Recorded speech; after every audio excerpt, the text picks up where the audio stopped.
Halo guys, assalamualaikum warahmatullahi wabarakatuh. Ketemu lagi dengan saya di Kamal Tekno dan ini adalah HP Samsung Galaxy A51. By the way, HP ini diperkenalkan sudah sangat lama sekali, tepatnya di tahun 2019.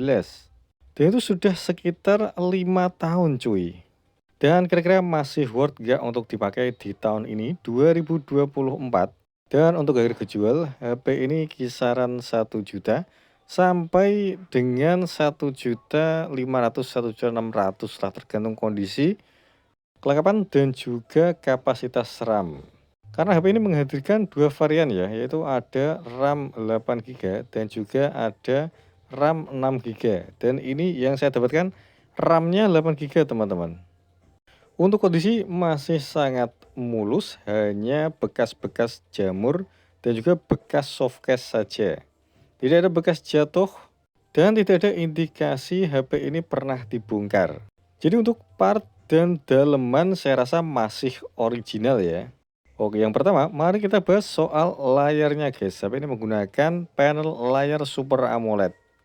Dengan fingerprint in display, saya rasa HP harga 1 jutaan untuk saat ini ya, belum ada yang menerapkan teknologi fingerprint in display, teman-teman.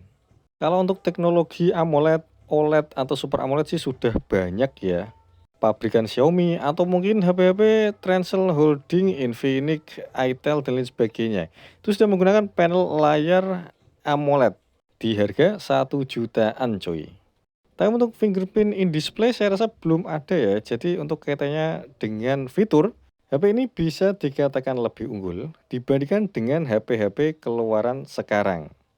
Untuk perangkat lunak juga saya rasa masih bisa bersaing ya karena menggunakan Android 12.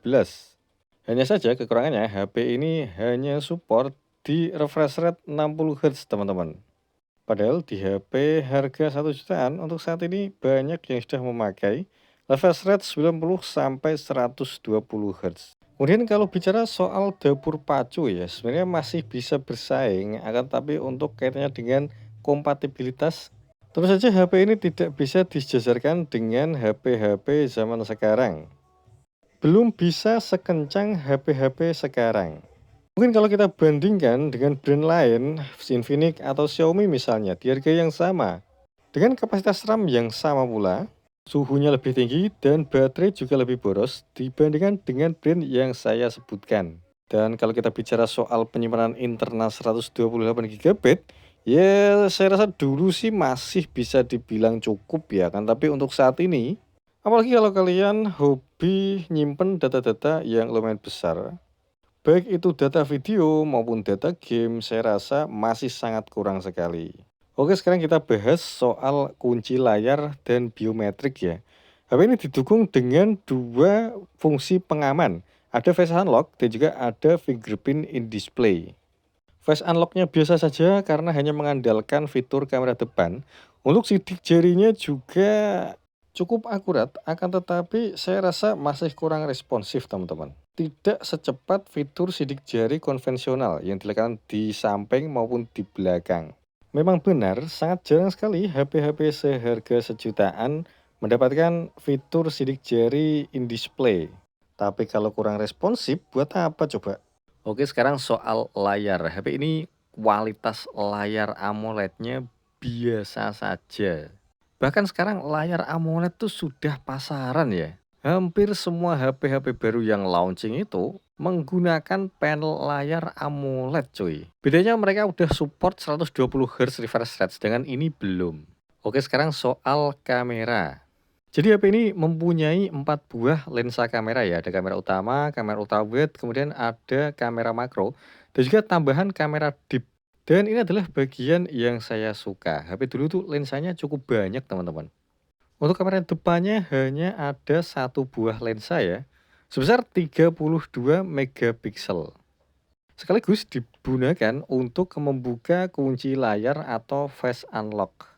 Untuk kualitas gambar yang dihasilkan oleh HP ini pada lensa utama ya, yang sebesar 48 megapiksel dan juga ultrawide, sama aja, nggak ada bedanya. Bahkan menurut saya biasa aja. Kualitas gambarnya sih bagus ya, jernih. Warna-warna yang ditampilkan juga sesuai, akan tetapi kenapa kayak ada yang kurang gitu. Kalau asumsi pribadi saya sih mungkin karena bukaan lensanya yang belum selebar HP-HP sekarang. Jadi teorinya semakin besar bukaan lensa, maka semakin banyak menerima cahaya dan hasil gambarnya juga semakin bagus teman-teman. Yang saya nggak suka dari HP ini belum bisa merekam 60 fps cuy. Hanya 30 fps. Dan menurut saya fitur stabilisasinya masih sangat biasa aja.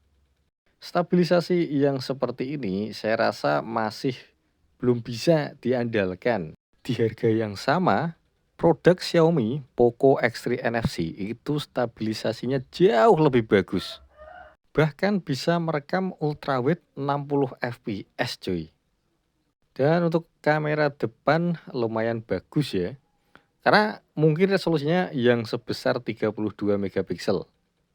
Dan juga ada fitur seperti mode ultrawide yang bisa menangkap gambar lebih luas teman-teman.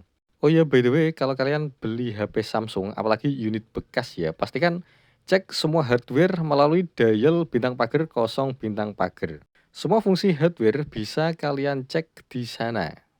Mulai dari kamera, sensor, touchscreen, dan lain sebagainya. Semua bisa kalian cek di sana teman-teman.